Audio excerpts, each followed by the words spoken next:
From the homicide detectives who you see up here with me to crime scene investigators, scientists at the crime lab, and surveillance crews.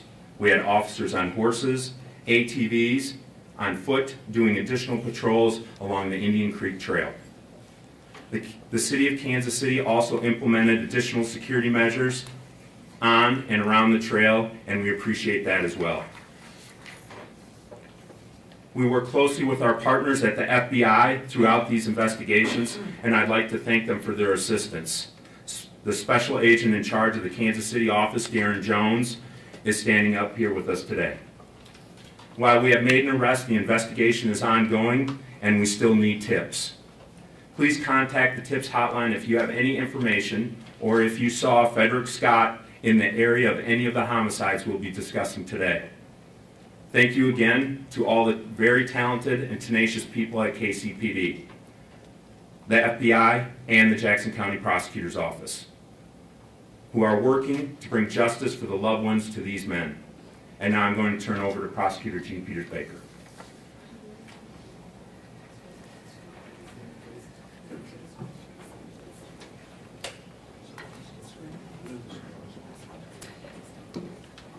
Good afternoon. I'm announcing today charges against a single suspect in 2 fatal shootings about a year apart, occurring in South Kansas City. These homicides were in the vicinity of a very popular trail in South Kansas City. The defendant in the 2 homicides we are announcing today is also a suspect in other homicides in that area, and we are asking for the public's help in solving those crimes.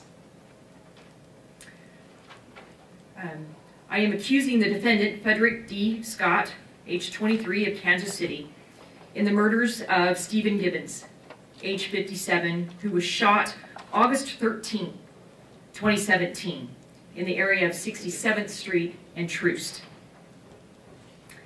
And I'm also charging for the murder of John Palmer, age 56, who was shot on Indian Creek Trail in the area of 99th and Holmes on August 19, 2016. In each case, our defendant is charged with murder in the first degree and armed criminal action. If convicted, the defendant would face sentences up to life without the possibility of parole. He is being held in the Jackson County Detention Center. Our request for bond has been made, and it's a $1 million request from the judge. On August 13th, 2017, officers were dispatched on a homicide in the 1100 block of East 67th Street. Surveillance video showed our victim, Stephen Gibbons, on an ATA bus. A man exits that bus with him and is seen following him, getting closer and closer. The man following the victim is carrying and drinking from a bottle, and the camera pans away at the time of the homicide. DNA from a screw top bottle found at Gibbons' homicide scene matched the DNA found on a shirt also at the Palmer homicide scene. DNA from a cigarette that Scott was smoking was also matched from that bottle, and KCPD detectives recovered that cigarette after Scott identified himself to police. And no charges have been filed in 3 other homicides. The defendant remains a suspect in those homicides, which are under a very, very active investigation. But at this moment, there's insufficient evidence to charge Scott in those cases. I want to show you a map showing the locations of each of the 5 homicides, including the 2 charged today.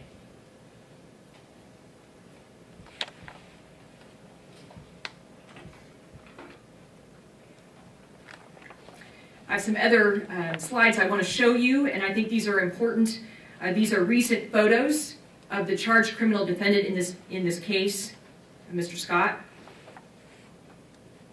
We have different photos to scroll through here to show you. I want to make sure people have different hairstyles, different pictures of him, because we are asking individuals who may know him, who may know something about him, to contact us.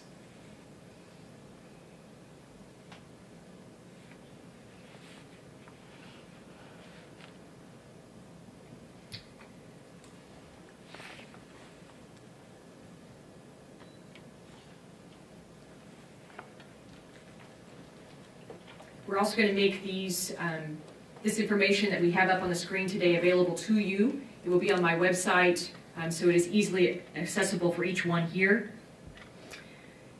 Now, we're looking today for the public's help. I want to beg for the public's help. KCPD has done an amazing job. The additional law enforcement resources that have been lended to this effort have done an amazing job. But today we're asking for this community to step forward with any information about our defendant, any suspicious activity in the areas of these fatal shootings. We are especially interested in his acquisition, his use and disposal of guns and ammunition. Now, if you heard shots in the area of these homicides, we're asking you to please call us. If you've seen the defendant in the area of any of these crimes, or generally in the South Kansas City area, please call us. Any little piece of information may very well be of great value to this team standing around me. The TIPS hotline is 474-TIPS. I think that number is up on the screen here, 474-TIPS. So what an amazing team of individuals that surround me at this podium. I want to thank law enforcement, but specifically I want to thank our Chief, Rick Smith, Deputy Chief Cheryl Rose, Major Donna Greenwell, and there are several on my staff. I won't be able to catch all of these names, but there have been so many that have been the reason that I get to stand in front of you today. Dan Nelson, Brian Kavinsky, Morgan McQuarrie. We have some amazing victim advocates in my office who are assisting us today and will throughout the duration of this case.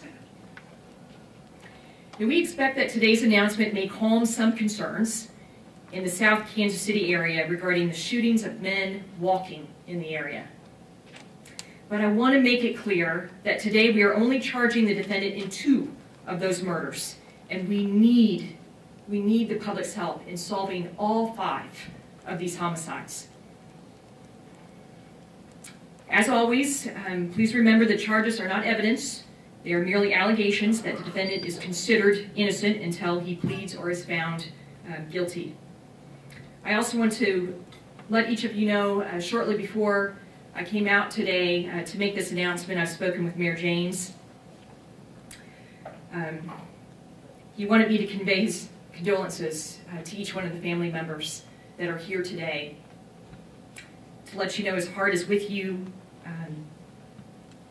But he also wanted me to encourage each of you that he places his faith in this justice system and to see justice through in this case.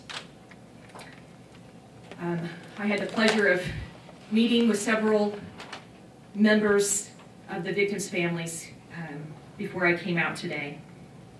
And my message to these families and to this community is simply this: I'm going to fight for you. I'm going to fight for you until justice is done. I think we are going to take a few questions. I think the lucky one is Ms. Greenwell will be joining me. Now, can we take a few questions from you? Can you tell us what the motive might have been in any of this? I don't see that listed in there. Do you have any idea why he would have done this? No, we don't have that. No. You know, what I can tell you about other cases, of course, that have stood at very similar podiums like this, to the victim's family, there is no motive that makes this make sense. There just isn't.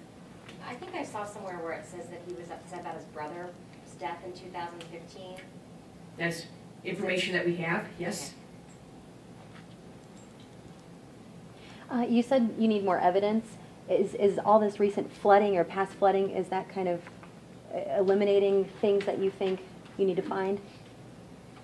I don't believe so. We believe that individuals have information. Some individuals may not understand the information that they have is valuable. So today we wanted to connect some dots for this community to let them know what is the kind of information that we need and who we are seeking that information on. As for Mr. Gibbons, did you realize right away that this could be connected to the other trail murders when you first went out to investigate this homicide of just last week? When the Gibbons call came out, it came out as an aggravated assault. Officers responded to a shooting. He was kept alive on life support for several days, but it drew our attention, and the next morning, Monday morning, is when we connected. Because of the ballistics? No. In some other way that you can't discuss? Yes, part of the investigation. I can't discuss that. So. In most of these homicides, Scott allegedly reported a gun that had been stolen from him either a day or a couple of days before that. Do you believe that was to throw police off the scent that it could be him? He didn't have a gun.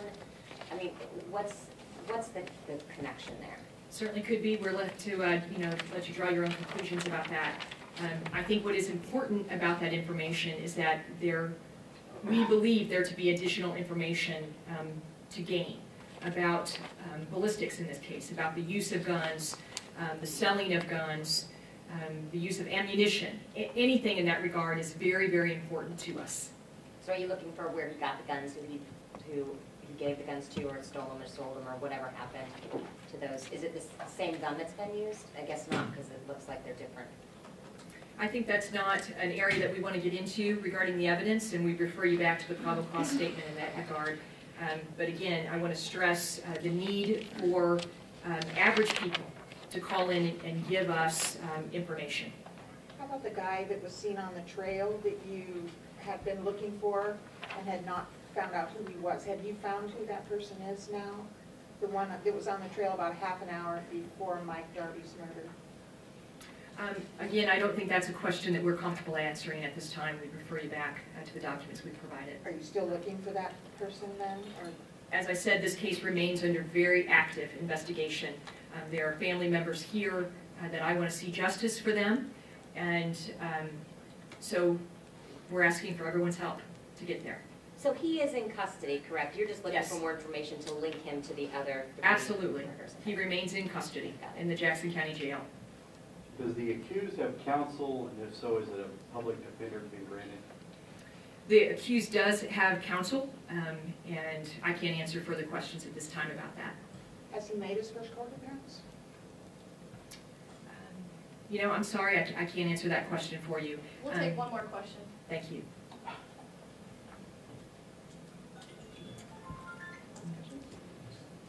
Okay, look, we thank you all very, very much, and we look forward to hearing from you.